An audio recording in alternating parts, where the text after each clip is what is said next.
દર્શક મિત્રો, આજથી 3-4 દિવસ અગાઉ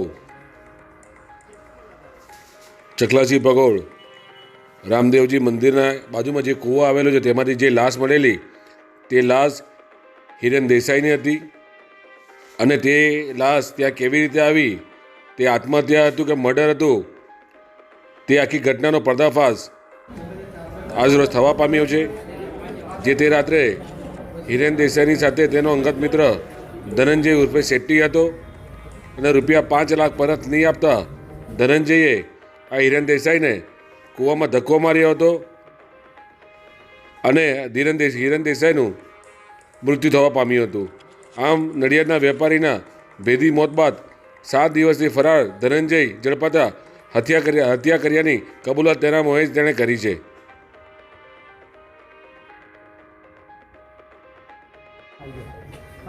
આ ધનંજય ઉર્ફે શેટ્ટીએ હિરેને કૂવામાં ધક્કો માર્યા બાદ તે ગભરાઈને ભાગી ગયો હતો અને પ્રથમ રાત તેણે નડિયાદ એક્સપ્રેસ વે નીચે ગરનાળામાં સંતાને વિતાવી હતી. જે બાદ બીજા દિવસે તે વડોદરા જતો રહ્યો હતો અને થોડા દિવસ વડોદરામાં રોકાયા બાદ નડિયાદ આવી ગયો હતો અને બુધવારે રાત્રે ઘરે પહોંચતા જ નડિયાદ ટાઉન પોલીસે તેને દબોચી લીધો હતો.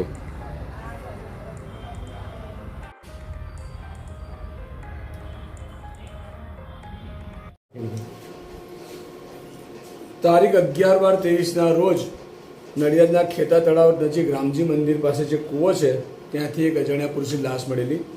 પછી ખબર પડી કે લાશ છે તે મરણ જનાર હિરેનભાઈ હર્ષદભાઈ દેસાઈની છે, જે ત્યાં 7 ઓરડા દેસાઈ વગરમાં રહેતા હતા. અને છેલ્લે એના મિત્ર ધનંજય ઉર્ફે શેટ્ટી હરીશભાઈ દેસાઈ સાથે એના ઘરેથી નીકળ્યા હતા અને ત્રીજી વખતે એ બાબતે અમત દાખલ થયેલી. બાદમાં પોસ્ટમોર્ટમ કરવામાં આવેલું અને ગઈકાલ તારીખ 14/12/23ના રોજ એની પત્નીના ફરિયાદ લેતા ધનંજય શેટ્ટી વિરુદ્ધમાં ગુનો દાખલ થયેલ છે. નડિયાદ પોસ્ટે ફર્સ્ટ રજિસ્ટર નંબર 885/23 ઇપીકો કલમ 302/201 મુજબ ગુનો રજિસ્ટર કરેલ છે અને હ્યુમન ઇન્ટેલિજન્સ અને મોબાઈલ ટેકનિકલ સર્વેલન્સ એ બધાની મદદથી આપણે આરોપીને પકડી લાવ્યા છે. આરોપીને અટક કરવામાં આવેલ છે. આરોપીના રિમાન્ડ લેવાની તજવીજ ચાલુમાં છે. આરોપીએ શું કબૂલાત કરી?